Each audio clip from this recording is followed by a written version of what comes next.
I'm Tony Abate. I'm the director of the Broward Community Design Collaborative at the College for Design and Social Inquiry at Florida Atlantic University. And I'm Rosemary Kennedy, the director of the Centre for Subtropical Design from Queensland University of Technology in Brisbane, Queensland, Australia. And together we welcome you to the third International Conference on Subtropical Cities.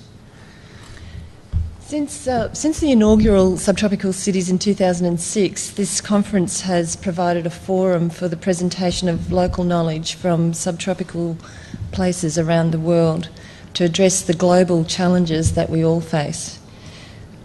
The first conference revealed the social and environmental fault lines of subtropical cities at breaking points. Cities in the subtropics share a series of paradoxes: climate, resources, environment, and culture. The subtropical climate entices new residents and visitors, yet it exacts a toll with the ravages of violent weather. The carefree lifestyle of subtropical cities with scarce natural resources is dependent on the flow of those resources and tangible goods that support a trade economy.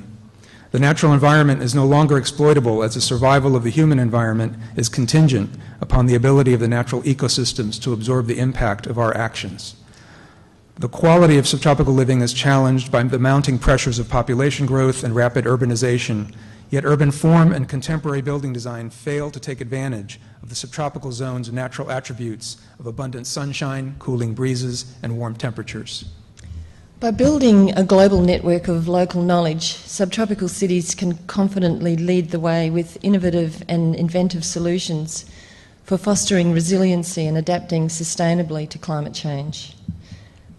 The second Subtropical Cities Conference in 2008 shed an optimistic light with the theme From Fault Lines to Sight Lines, Subtropical Urbanism in 2020, highlighting the leadership exemplified in the vitality of small and large works from around the subtropical world.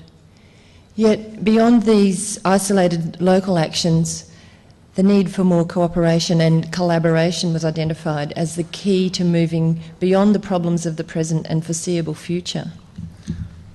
The spirit of leadership and collaboration has taken on new force as two institutions from opposite sides of the globe joined together to host Subtropical Cities 2011, Subtropical Urbanism Beyond Climate Change. The collaboration between Florida Atlantic University and Queensland University of Technology to host this conference for the first time in the U.S. will forge new directions in international cooperative research to address urban design solutions that support sustainable behavior, GHG reduction, climate change research in the areas of design, planning, and public policy. With Southeast Queensland and Southern Florida as contributors to this global effort among subtropical urban regions that share similar challenges, opportunities, and vulnerabilities, our aim is to advance the development and application of local knowledge to global problems that we share. The Centre for Subtropical Design at the Queensland University of Technology is leading Australia in innovative environmental design with a multidisciplinary focus on creating places that are at home in the warm, humid climate, rather than at odds with the conditions. The Broward Community Design Collaborative at Florida Atlantic University's College for Design and Social Inquiry has built an interdisciplinary collaboration that is unique in the United States among the university units of architecture, urban and regional planning, social work, public administration, and civil and environmental engineering to engage in funded action research through design inquiry to solve the problems of development for urban resiliency through social, economic and environmental care. As we move beyond climate change, now without doubt acting upon us, people from the subtropical urban regions of the world are gathered here in Fort Lauderdale, Florida to establish a declaration of principles that address the future of subtropical urban regions such as ours. Dr. David Benjamin, the principal at Photonica, is the coordinator for the development of the Declaration of Principles. We encourage all of you to participate in the draft being developed using wiki technology. The URL is in your packets as well as via link on the conference website. Please locate it through the FAU Guest Network. The login and password are provided at the registration desk. And there's also a computer set up with the wiki at the Innovations Cafe in the Askew Tower, which is across the street from the higher education complex. Please visit the cafe to support our hosts and sponsors and enjoy some Italian coffee provided by Ely.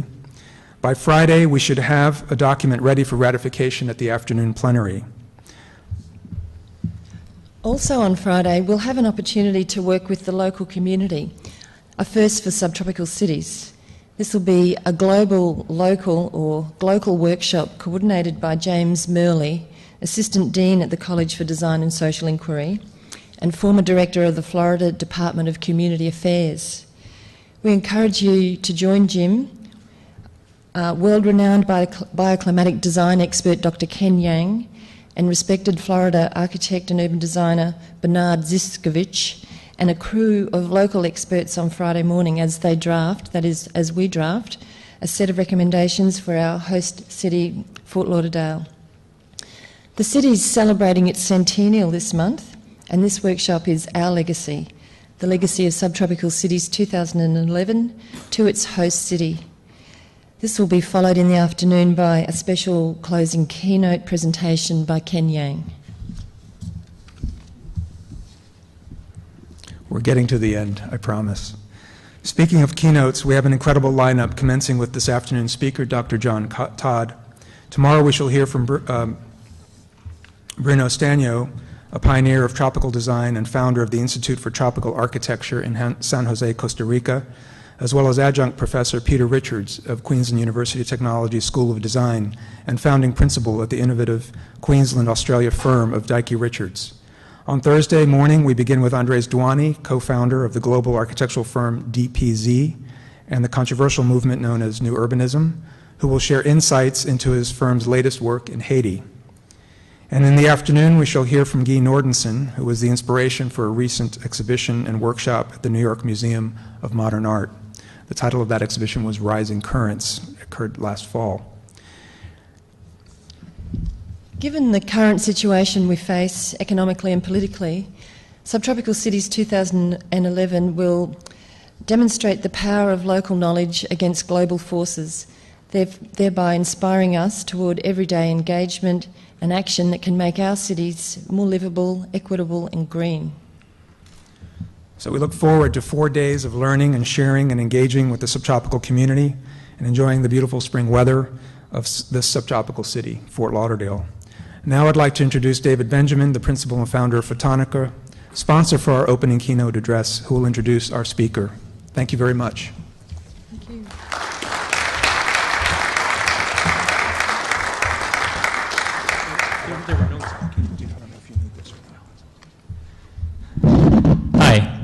Yeah, I am the coordinator for that wiki, so I encourage you all to get started in commenting on the wiki. So to get right to John Todd, back there in the early 70s, Dr. Todd was doing his postdoctoral work at the University of California in San Diego, and he discovered that there was no sewage treatment for the sewage systems in California, and the sewage was just being put out into the ocean untreated. And I can tell you that as late as the 90s, that was still true. Anyway, John Todd looked at some of the research that had already been done in the 50s by the Germans at the Max Planck Institute, and he saw that it was possible to use phytoremediation, or the use of plants, to cleanse wastewater, which is especially important for large cities and megalopolises like Los Angeles, but also any other place in the world. So when he started to do this work, he started to build these systems together with a collaborator named McLarney, and they eventually built systems after they had done this research to cleanse wastewater in larger and larger scales and more difficult types of wastewater, both municipal sewage and industrial process waste. Now, he saw that in 1974, a key project was built in Philadelphia by Kata Seidel, one of these German pioneers. 37 years later, a new project is being built and will honor Katha Sadel's name and her legacy. And this project is going to be built at the University of Vermont, where Dr. Todd is a distinguished professor at the Rubenstein School. And this project will be unique in the world because it's going to be an experimental treatment train for different kinds of natural waste treatment, so that cities will be able to test out their treatment technologies and methods and techniques together with other control treatments, so that they'll be able to scientifically gain data about what actually works and what doesn't work and how well it works. It'll be unique in the world, and it'll be the first one, and it's a fitting full circle legacy for the early pioneers. And John Todd is one of the early pioneers. And these circles, they keep on moving. John Todd is still doing new innovative work, and he's going to talk about it now. Thank you.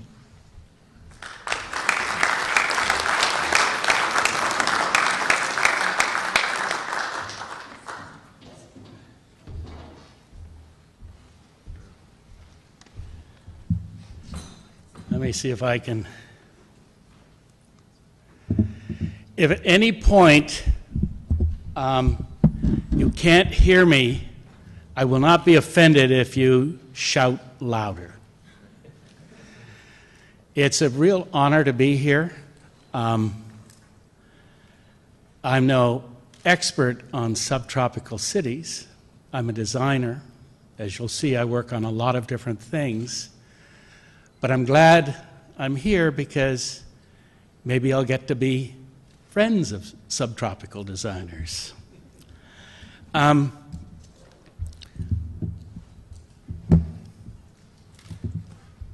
just trying to see that this system works. There we go. Francis Ford Coppola, the film director, who perhaps is most famous for his Godfather series, contacted me and asked me to help him envision the city of the future for a film that he is working on called Megalopolis. And so I really had this wonderful, uninhibited chance to fantasize the cities of the future. And he wanted it to be green because he knew that's where the world had to go. So one of the first things that I did was to begin to envision on the roofs of all of the buildings these eye-like structures which captured sunlight and through fiber optics sent light shining down into the canyons of the city and the alleyways to transfer energy from the sky into what were formerly dark places. And in those places, as the conceptual development began, the idea of incorporating increasingly throughout the city vegetation and the associated organisms grew. And then as a part of that process, it became clear that in the future, local food production is going to be very important. And so the design began to focus on extremely sophisticated new forms of agriculture in the urban environment, something that I had been working on for decades. And then as began to think of the city, we also saw canopy-like structures in various parts of the cities, including over some of the streets, which had the properties of changing the quality, their nature, so that under certain climate condition and certain times of year, they would permit cooling in the environment below them, or at other times of year, warming. And so this gossamer-like world amidst the hard edges of the architect took on an almost surreal but very, very beautiful function. Beautiful sort of aesthetic. And then as you got down toward the waterfronts, because I happen to be a waterfront junkie, the drawings of fleets of vessels in the future. These were vessels that were powered by the sun and the wind and combinations of both, that would provide the commerce and the transportation of at least part of the world.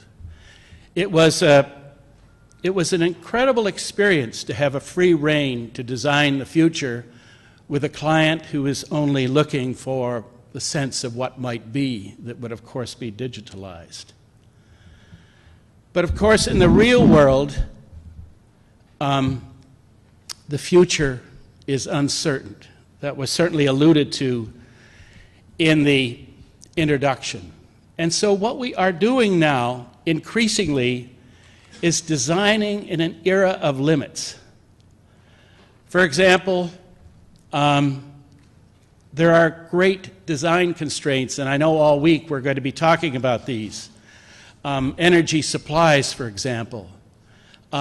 Nobody can guarantee the readily availability of large amounts of fossil fuels that we have been using in the past.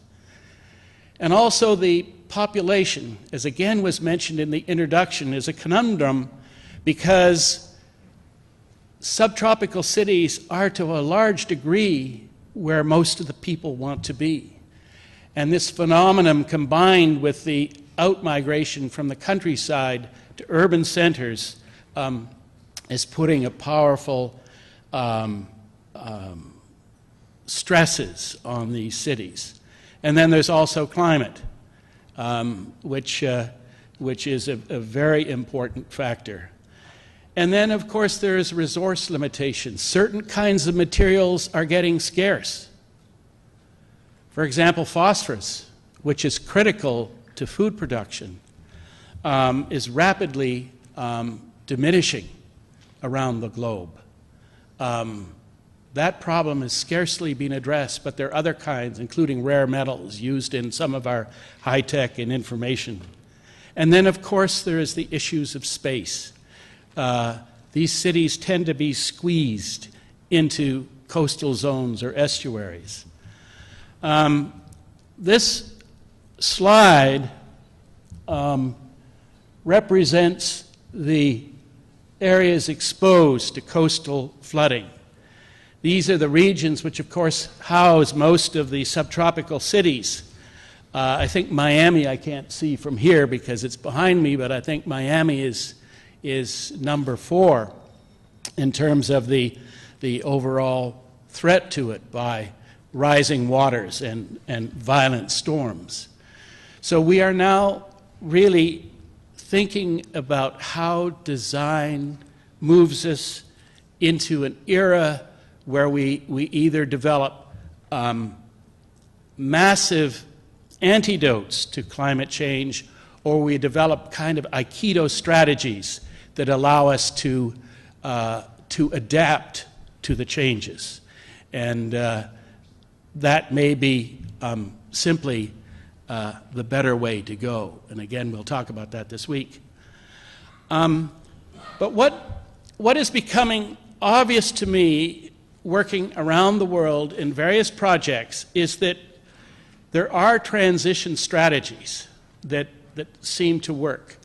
For example, nature's wisdom applied to urban infrastructures. It is incredible how ecological systems have the ability to self-organize, self-design, and self-repair under stress. And so what is it that they know that we need to know to design the future? And I'll show you some examples in a moment. It is really critical that we don't look at nature superficially as a cosmetic thing that we park in our communities and in our cities to make them, say, more healthy. They are, in fact, elements that need to be integral to design and respected for what they are. The other thing, in an era of limits, information is increasingly replacing hardware en masse. And I think actually there's a lot of good news in that. We now have much of human knowledge available to us to allow us to redesign mass and hardware out and information in. So while half of the equation is we've got less, the other half is informationally we've got richness that we've never had before. The other thing I think we need to think of, and this comes from complex systems theory, is that the cities are basically meta-organisms. They are, in fact, providing our human artifacts are, in fact, some of the skeletal elements around which the city develops with its inputs and its outputs and its exchanges and so on. And if we think of it as a meta-organism, then as we design, we start designing wholes at the level of the household or the building, holes at the level of the neighborhood, and then the holes at the level of the community. So they're nesting inside each other, very much like a Russian doll. And by this whole level of local completeness, we begin to develop resilience and strength that weren't otherwise there. And then finally, and that of course leads to a local self-reliance. And by self-reliance here, I don't mean autonomousness. I mean that it can fundamentally function on its own, and therefore its relationships with other entities around it are more equitable. And then finally, I think the shift to renewable energy sources. I mean, that slide, which is just a slide of photovoltaic cells. In this case, they're fabric cells. They can be put, as you see, on top of an umbrella. It's running a computer or a video game for the boy on the left. And it's also part of the design of new windows. I think all of our surfaces should be photovoltaic and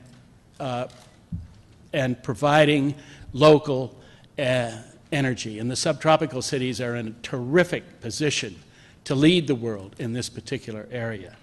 Now, I don't know how reliable these systems are yet, but I do know that they are being widely used very quickly, and the rate of their adoption is exponential.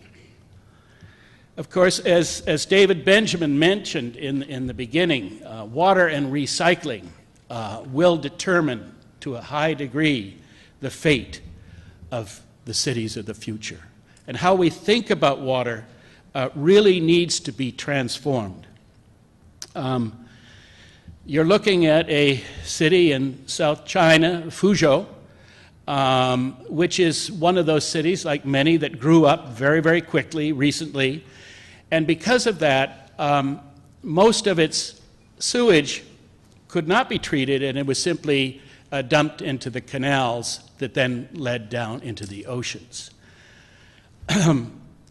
Now, we were posed with the problem, is it possible to transform those sewage-laden canals, which normally look like that, into something that might be clean and beautiful? And in order to do that, we developed a floating technology, which we call a restorer eco-machine. And this technology takes advantage of all the different kingdoms of life working in concert to work in the presence of added oxygen or aeration to transform these wastes in rapid time. And we decided to take that canal that you saw and build a restorer on that site, which was monitored by the Chinese EPA, and which after about 6 months met the discharge standards, despite the fact that there was new sewage coming in all the way along the canal all the time. The system transformed the water. That canal now is producing fish, 3 species of fish which are cultivated for food in China. And it also, at the same time, it led to the return of that part of the city, a lot of the birds and insects which had been not so commonly seen before. And so it said, we can go into polluted places that are not conventional in terms of treatment and intervene into those places to transform that water and to purify it. That then allows us to begin to think about where we can put restorers in the future, how we can incorporate them into our cities. For example, along the canals here in this town, why can't for example, the marinas be integrated with restorer design? And some of my graduate students at the University of Vermont have designed such systems. So, if we are facing degraded environments, at each point through ecological design, we should be able to engage that. This is a slide of mostly coastal pollution around the world. The yellow dots, they represent highly eutrophic environments, a lot nutriently overly enriched environments. And the red dots represent the areas where pollution is so great that the oxygen is gone. It's ironic that that means that the life force in the coastal waters in those places is gone. And those are the very same places, in many, many instances, which were the great nurseries of the ocean that harbored the young of all the species that we revere to eat. They were, in fact, the aquatic breadbaskets of the sea. And so it's imperative that if we are going to get more food self-reliance in the future, that cities will take it upon themselves not only to treat their wastes at source, but also to engage their environments with technologies such as restorers to intervene. I think it was the oil spill in the Gulf of Mexico that really upset me last summer. And I knew I couldn't actually create a technology that could go out and treat gushing oil, but that maybe I could get involved in treating a technology that would help bring the Gulf of Mexico and these other zones that you see here back to health one day in the future. And you're looking at an image of one of the current technologies that I'm working on right now. It's called an ocean restorer.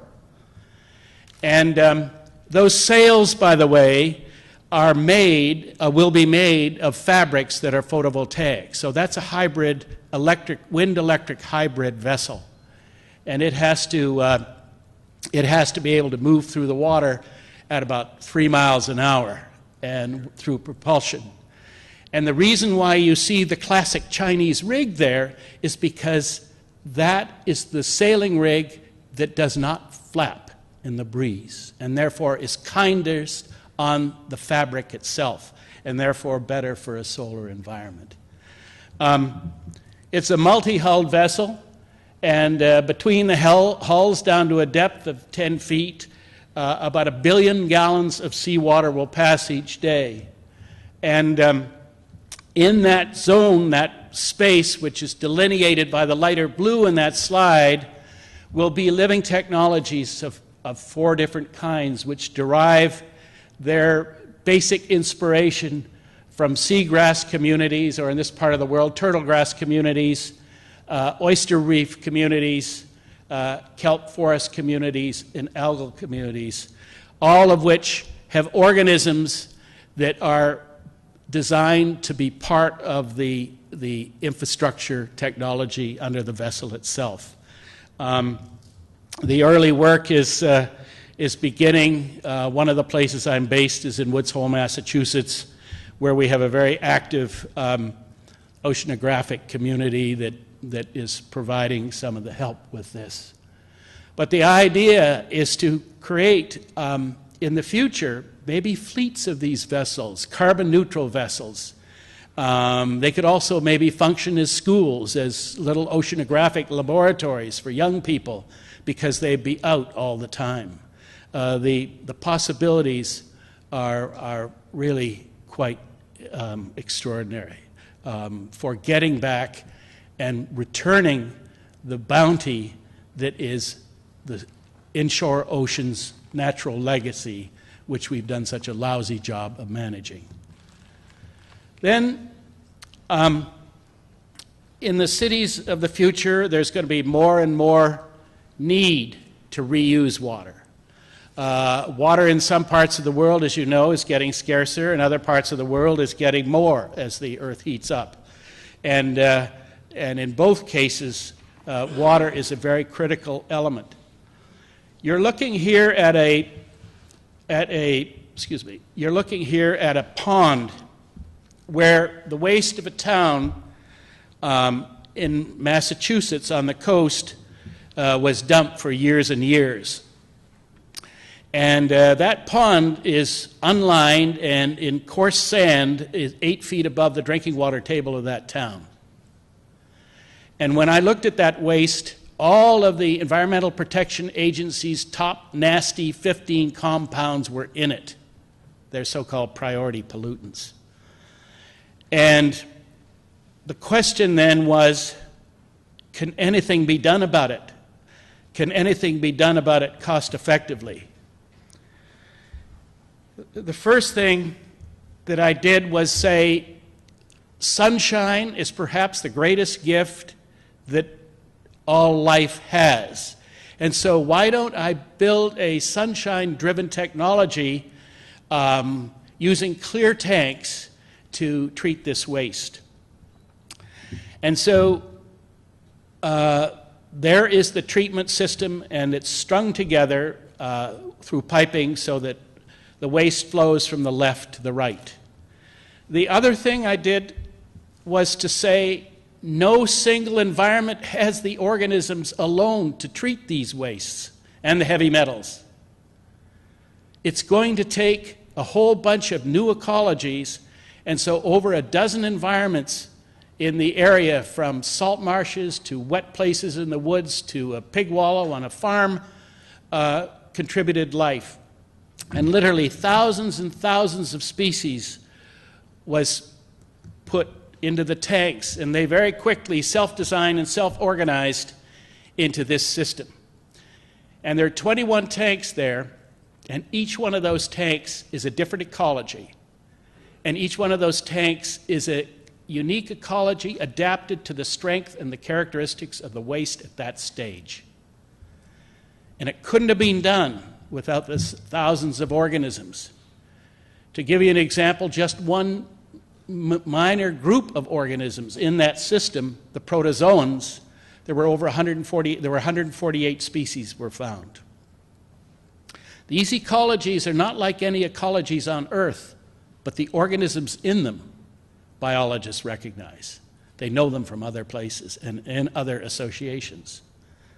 And the plants on the surface, these case floating plants, to provide air scrubbing and also to provide these incredible surfaces that the roots of plants do. And then also, David mentioned Cat-Day Seidel. On the right is a little aqueduct raised up that the water went through at the halfway point. And on those, in that aqueduct, were the plants that Cat-Day Seidel researched, namely the bulrush, the scirpus.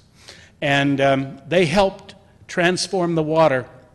And after the scirpus, downstream, fish were quite happy to exist in the system.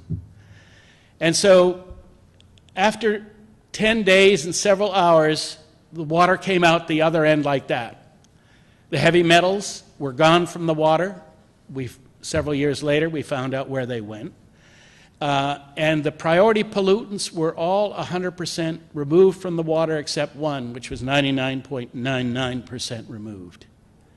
It was really quite remarkable, and for us, proof for the first time that you can go into some pretty nasty places and do good things, and that we should go into nasty places and do good things.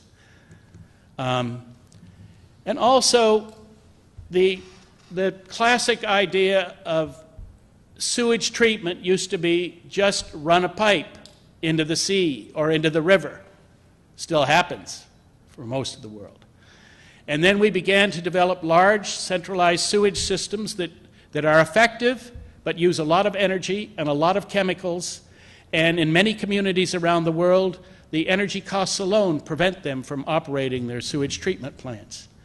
And so the idea of creating the eco-machines at, say, the neighborhood scale, although this is this one here that you're looking at in the drawing, treats about 100,000 gallons a day of mixed residential and industrial sewage. This facility is in Vermont.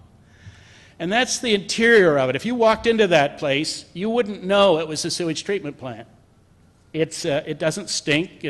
The odors are scrubbed through special kind of ecological elements. And there are over 400 species of plants in that system when this photograph was taken. And it's very effective at treating sewage. The top line represents over a 3-year period the muckiness or dirtiness of the water, TSS, over a 3-year period. And the bottom line represents the clarity of the water leaving the system, again. And note that it works as well in the winter in Vermont, which is very cold, as it does in the summer. And there's an ecological reason for that. Again, the organic loading, the BOD, the top line represents what's come in. The bottom line represents the clarity of water. Again, it's lovely in the winter, coming out as it is in the summer. And this is ammonia, which our sponsors, the US EPA, did not think would be reduced during the winter months, is completely reduced in the winter months. Ammonia, by the way, is toxic to quite a bit of aquatic life. So it's important that the levels be very low in waste. And then at the end, after a period of around 3 days, pure water capable of being recycled back into the lake, the adjacent lake, to the waste treatment plant. Now, what was interesting as we began to work on this, and this was a number of years ago, was that as we began to complete the ecological design elements, we had organisms that helped us. For example, you're looking at Japanese koi and goldfish in this tank that eat the dead and dying bacteria in associated communities which accumulate as they do the waste treatment. It's the sludge. And so those organisms, which cost pennies to acquire in the beginning, were sold 9 months later for about $10 a piece. So you're looking at about $100,000. And I didn't realize till after we sold them that retail, some of them were going for over $100 each. But that's just called bad business practice on my part. The other thing is that we found is increasingly many of the plants had economic value. This is a canna which doesn't, but there are many that do, including the callas. And also in the restorer that you saw in the Chinese city, we incorporated into the design a number of the herbs that are used in Chinese medicine. And also we have examples now of eco-machines which are producing plants for the restoration of riparian areas. So these are potential really important economic engines for communities in the future. We're no longer treating sewage. We are, in fact, farming now. And the psychological shift is extremely important and especially as we increasingly use in agriculture reused wastewater for growing things, the importance of this is increasingly evident. Then there are also structures that treat the sewage at the source. This is a building at the Omega Center outside of New York City. It is the first building. It's LEED's Platinum, but it's the first building to win the designated the Living Building Challenge, which is the next level of design. And after its performance was evaluated this October, it was designated that. And it treats. It's an educational facility that has within it the eco machine, and it treats 50,000 gallons a day from the campus. And the first stages of the treatment are outside. These are specially constructed wetlands, and they provide the first half of the treatment. And then at that stage, inside the building in these long raceways filled with plants and many different kinds of organisms, the treatment is completed. It is then sterilized with ultraviolet and reused on the campus. And what isn't reused is legally permitted to be reintroduced into the environment. So this is a trend that's starting to happen. And at some point, when the shift in energy use and the design towards green, we're going to see more and more of this. And then, as part of this equation, it's attendant on cities to also be concerned about the healing of people. Most of humanity is really not being well served on a global basis. Drinking water, for example, is a crisis. I actually personally find that photograph absolutely terrifying. Even though those women look elegant, it's the horizon that scares the hell out of me. So, almost 1 billion people worldwide lack access to safe water. 3.6 die each year, and about 90% of them are children. This doesn't have to happen. So what does one do? Well, obviously, there's many things to do. One project that I'm involved with, headed by Ken Kao at Harvard, is called the Human Needs Project. And the first phase of this project is in a suburb of a slum suburb of Nairobi in Kenya. And these are just images from the suburb. Now, most of these people don't have clean water or place to bathe or place to relieve themselves. And so in this site, which Kibera, that shows you the density of that slum, which incidentally is built on top of an old landfill and is completely unstable. So conventional sort of architectural ideas don't lend themselves readily to that environment. So the idea is to start creating bathhouse and community centers throughout the slum, and the technology that's proposed is basically mobile technology containers with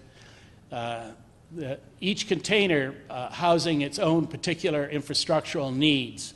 So there's sanitation, laundry, and water, and energy, and sewage, and health clinic, and ITT communications, and things like that. And this is a drawing of the community center, which the design work is currently underway right now. There you can see the use of the containers as structural elements. They're almost floating structural elements on top of that sit on top of the ground to provide some kind of stability in the unstable ground. And there's the concept design where you can see the different elements into the building with the water and the washing and the bathing and the communication and so on. And just another drawing of the female and families and section.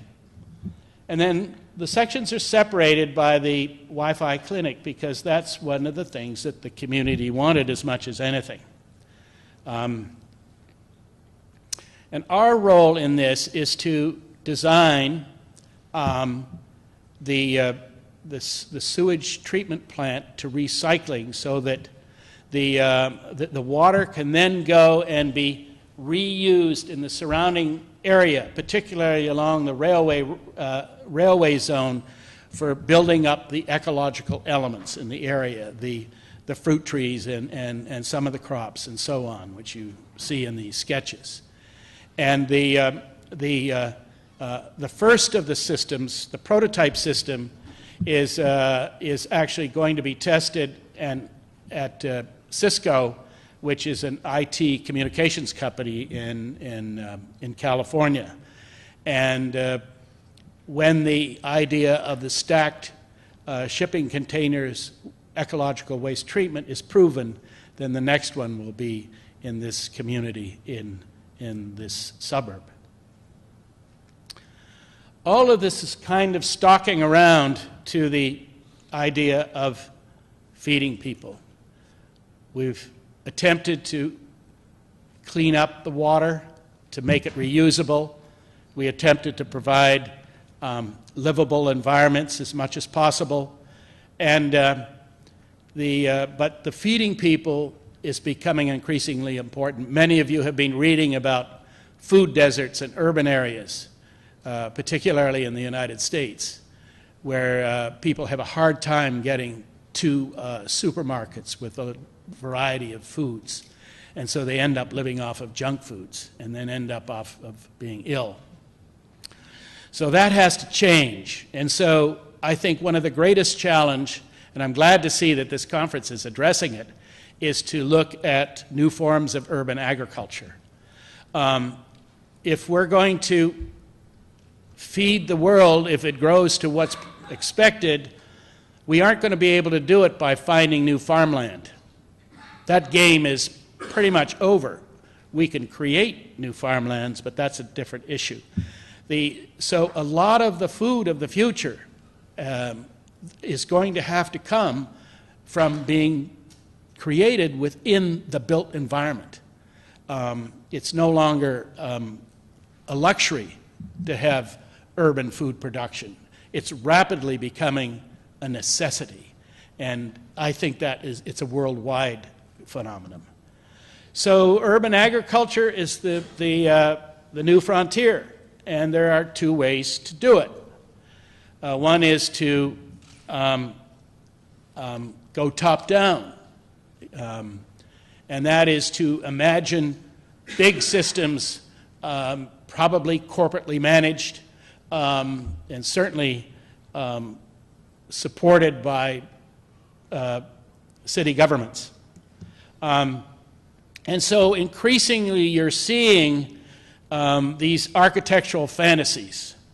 This, of course, is a pyramid, which is housing urban food production.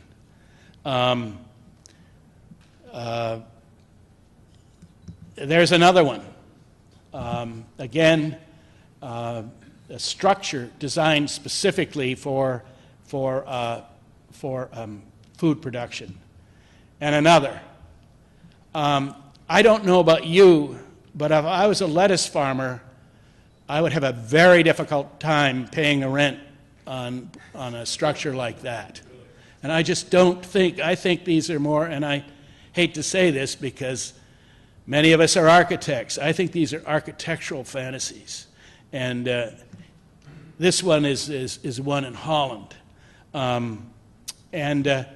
Even this one, which kind of is inching towards a interesting solution, it's a sort of stairway to paradise with a market underneath it, so it has some potential to be more cost effective. But I don't think that's how it's going to work. I may be wrong. I know Mexico City has the plans to do one that is quite along this line. I don't have a slide of it in here, but is so that I think we have to think differently. I think we have to think of going in to all those interstitial spaces which we neglect now, and redesigning the urban space for agricultural ecologies. My doctoral student, Felix Way, says that in many cities, a third of the space has the right solar exposure and theoretically available for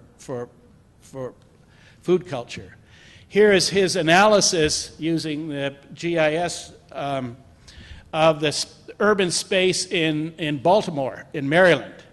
And there you can see there is a fair amount of space in that black zone. If you move in zoom into it, as we do in the next slide, you can see that there is space available for very intensive kinds of food production. It's really possible.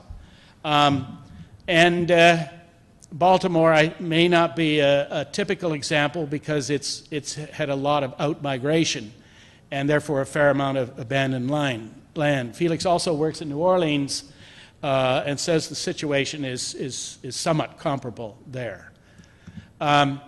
So what one can begin with, and this is a drawing by one of my students, is just take the existing infrastructure and on a landscape scale begin to infill with as many different ecological and food production ideas as you can think of. And it's amazing how much you can come up with. In a book on urban environments that my wife Nancy Jack Todd and I published too many years ago that I'd like to remember, we took and tried to figure out new functions that occur within. This is a stormwater treatment system that is producing flowers and other botanicals, and also providing a barrier between the cars and the sidewalks. That was an idea. Another idea is the creation of what we used to call bus stop fish farms. And these are, in this case, this was a more northerly city, so it was surrounded by that apse, which would provide shade in the summer and warming in the winter. But these were just sort of, dreaming in our own backyard. And an old building, this is sort of kind of like a Boston or a Baltimore setting, where the rooftop community gardens could be developed in many circumstances, in many architectural forms. And even old buildings that were once industrial could be redesigned to be, in this case, a 3-story building and a basement for 4 different kinds of agricultural production. But it wasn't all fantasy. A few years ago, began to work on the idea of an agro-eco park. In the center of Burlington in Vermont is a floodplain called the Intervale. And that floodplain is one of the most active incubators of new farmers that there are. And so the idea began to think of an agro-eco park in that place. In the background is a power generating plant, and the idea was to, and in the foreground there is some research on wine grapes and strawberries. And what we did is we added up all that was going on in the Intervale and then added to it those things that we wanted to go on which was a brewery, because I was working with students. You've got to have a brewery if you're working with students. And a bakery and food processing and a restaurant. And then through a very clever management of the organic materials that were spinning off from those processes, set the stage for the design of intensive year-round food production in that space. And our test material was brewery waste, that you can see right there. There are two kinds, liquid and solids.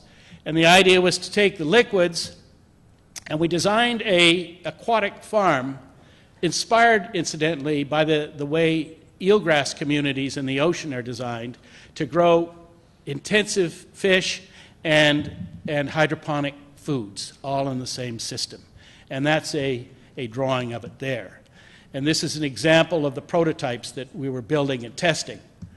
And out of the liquid portion alone, we got over a dozen products, including freshwater pond, yellow perch, and the blue tilapia that you see here, and another 4 or 5 different crops, all in systems. They were functioning in complex systems that purified themselves and helped feed each other. And then the solid part of the waste was injected with oyster mushroom spawn, and that material was transformed, and in the transformation process, mushrooms were created. And these mushrooms went into high-end restaurants. And after the mushroom cycle was over, the same material was then transferred to earthworms, and they worked on it for a couple of weeks to create the most absolutely fabulous new soil from just about nothing, into which all winter long we grew crop after crop after crop. Now, the importance of taking and creating these new food webs is that one of the key things about agriculture in the cities in the future is good soils. They're not easy to come by, and they're very expensive. But each one of these processes, if done correctly, creates new soils constantly. And so the big drawback of lack of soil, and these are weed-free soils to a large degree, is over. And then there's an architect's rendition of the finished eco park, which is not yet completed. The bits and pieces are all working, with the hard space being the restaurant, the market, and the food production, and the glasshouse space being the year-round food production, and the whole thing surrounded by the warm season food production.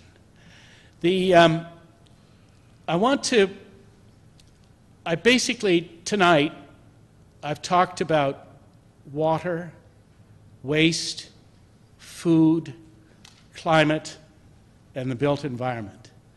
These are all of a cloth. And I think what we need to do is to feel more optimistic than we do about what can be done. I think that is the really good news as the outcome of working in the field of ecological design. Each day, new possibilities emerge. You become less frightened by the constraints that you see around you, and you feel that you can engage in places that normally one would scarcely want to engage. I think there's a bright future for subtropical cities, but it's going to take guts and knowledge, and hopefully, collectively, we've got it both. Thank you.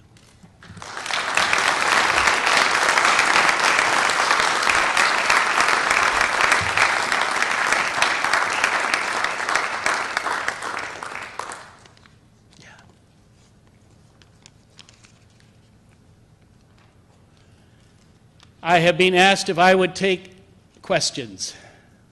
Yes? I don't see that you have cross-ventilation. It's so hot there. Why don't you raise those roofs? You're not talking to the guy to answer that question. There is first of all, the idea is to get a lot of vegetation in and around the area to start getting some more movement. I'm sure it's going to be insulated, but that's all I can say. I'm not the architect. I'm the guy designing the eco machine to make sure the water comes back again usable. Yeah. Have you considered an eco machine to supply the recycling needs of a city of, say, 25,000? You mean how to do it? Right. Have you worked on that, design that part?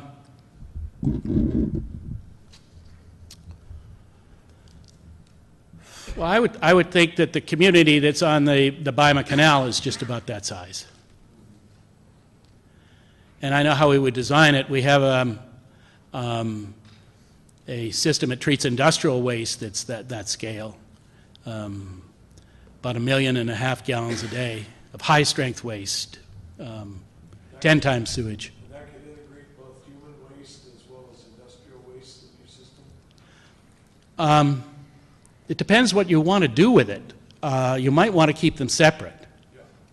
Again, I think that so much of our design, and this was alluded to in the introduction to the conference, is place-based, as well as the organisms we use are very often very place-based.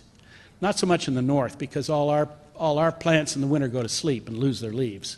So we use tropical plants in the north. And then in the summer we use our own temperate plants.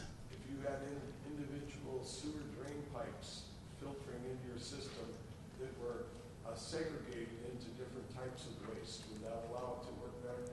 Yeah. You notice that each of the treatment trains, there are multiple treatment trains, and they can be directed to not cross-communicate, but simply different wastes into different ones. And that's what David alluded to at the University of Vermont, where we'll do things like that. We have 3 separate trains to open the options up as to what different kind of waste can be used, could be treated. And do you use enzymes and bacteria in your processes? There are 2 answers to that. One of the beautiful things about higher plants is the extraordinary range of enzymes. The theoretical mathematician and philosopher Stuart Kauffman, on seeing one eco machine, basically figured there are very few chemicals he didn't think were not being manufactured in that system. That being said, when we start up a system, we not only get seeding from wild environments from the area, we always do that. We do it at every season of the year, so that the intelligence of the seasons is built in to the eco machines themselves. But very often, if we are starting up and we have a quick rank up, we will also use bacteria. We have a colleague who will custom bacteria for our particular situation. We send him the waste and he works on it, and we put his organisms in. But we just recently found in a research machine at the University of Vermont that's treating mining waste, that there are organisms living in that eco machine that the medical profession is interested in, but they can't culture in the laboratory. But they will live, and I think that's the power of diversity. I think evolution occurred with all of the kingdoms of life working together, and that's why it behooves you to have all of the kingdoms of life in your ecological technologies. Yeah, Barry. Has the idea of expanding the scale to the size of, let's say, the Florida Everglades to supply fresh water for all of South Florida been something that you thought of? Well, you know, we've thought about it, but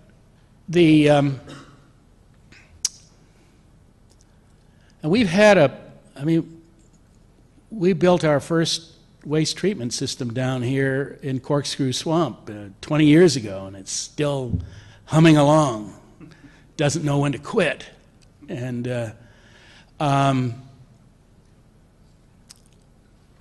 it can be done. I wish I could answer this well, and there are people in this room who can do a better job. There is the world of civil engineering operates by a set of rules that they, as a general rule, they find it hard to credit nature for much. And, you know, I would love to work at that scale. I know I can.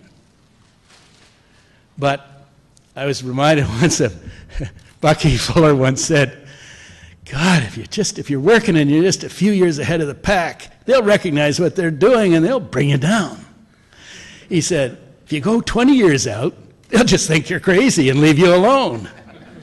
That's a 20 years out project that you're talking about. But it'd be wonderful. Yeah. Your first slide of the future city, is it possible to put that back up again? Yeah. I noticed that one thing that seemed to be missing there was there's no suburbs. No, that's true. It's a very idealized, let me just do this. Do you think the future city would not have suburbs and would live in this urban consolidated city area? Well, first of all, as I said at the outset, I think it's, sorry about this, it's taken me longer than I hoped to get to the beginning. I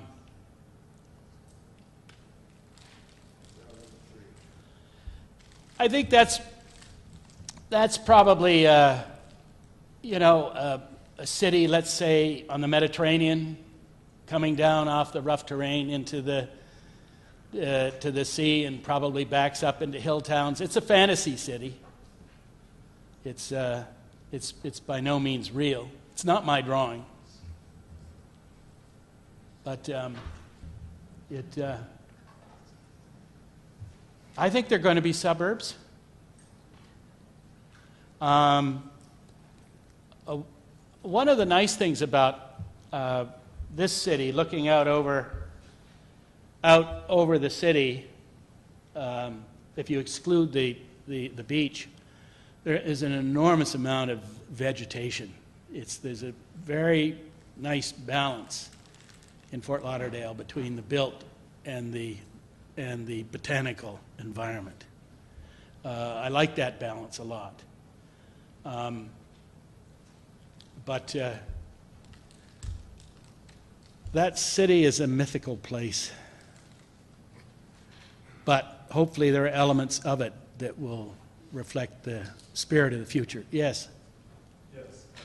John, I'm wondering if you have a possibility in the subtropical climate to do what you're doing, including food production, without having the expense of building the glass greenhouse kind of. Absolutely. That's the beauty. I mean, the subtropical cities have got, if have got a leg up on everybody. So if I'm proposing an entirely reinventing from scratch, newer kind of urbanism, and do you have any idea how many acres it would take to deal with this for maybe a community of 10,000? Actually, I don't have it on the end of my tongue, but I can get it. And the person who has put that work together very recently is Will Allen.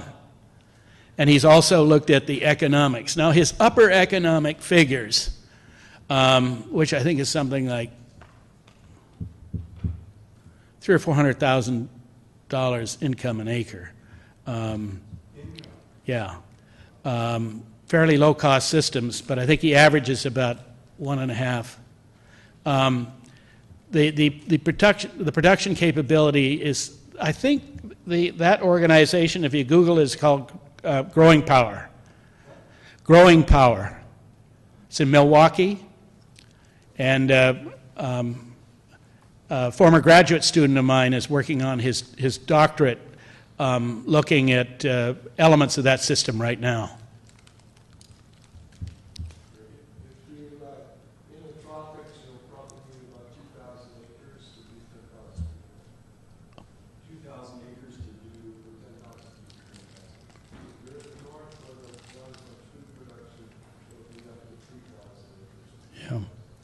There is there's a new book by on urban food production by is it Dormier at Columbia University, and he is really bullish on urban food production. Of course, he's also bullish on the skyscrapers, but he shows in that book some marvelous spatial management techniques that are being developed to take advantage of space in urban environments. Really interesting stuff. Yeah. John.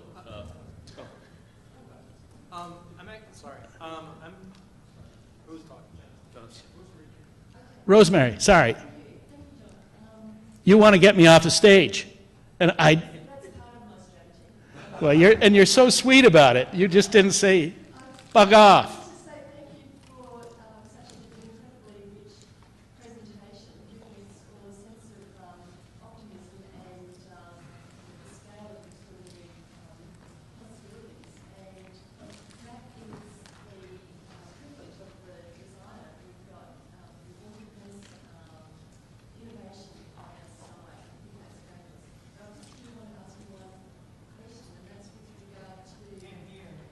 I'll repeat her question back.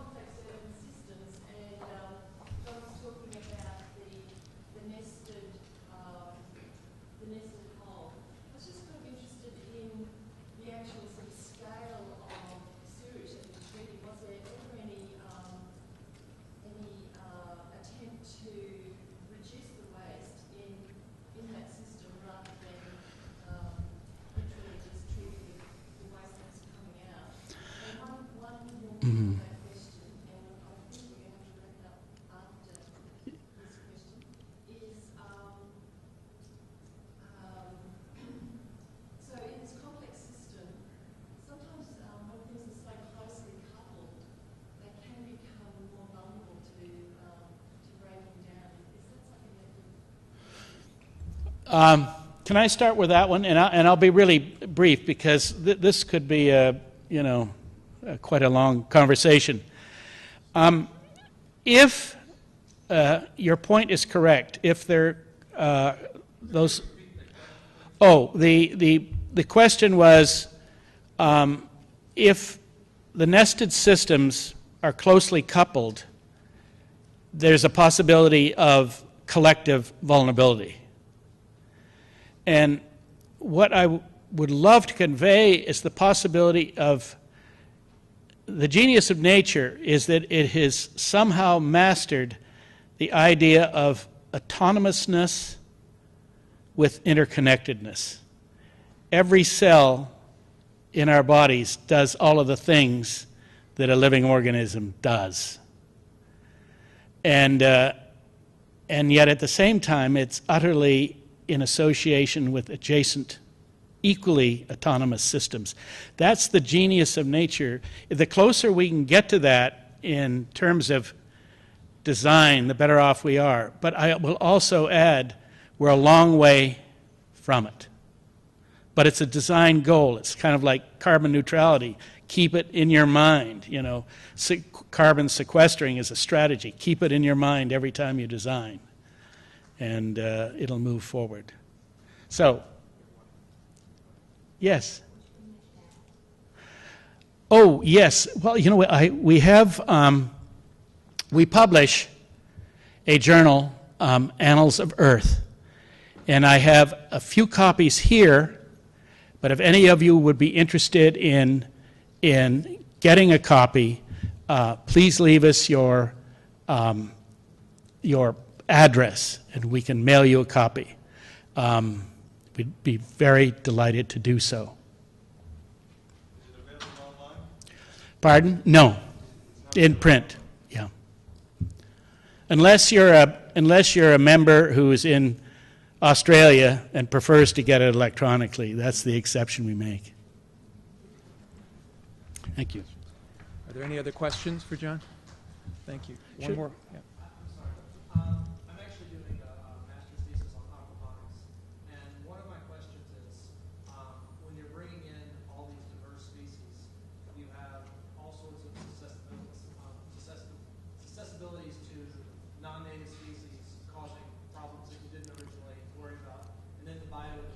Yep. How do you account for that? Well, your first question about, as a general rule, if are you separating out organisms that one actually eats from the other organisms? In my system? No, in theory, in your question. No, not necessarily. You can have both. Because if I was growing a tomato here, I would make sure the organisms that make up the ecosystem were from here, even if the tomato was not. That tends to be the rule. Thank you very much. Okay, should I take this off, or will somebody else do it later?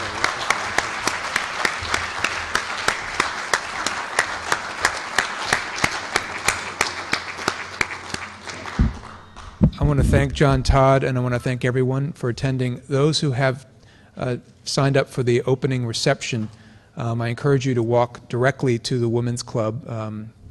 The reception starts promptly at 5:30. There will be people guiding you. Those who have not signed up for the reception, we hope to see you tomorrow morning at Peter Richards' presentation at 9 a.m. Thank you very much.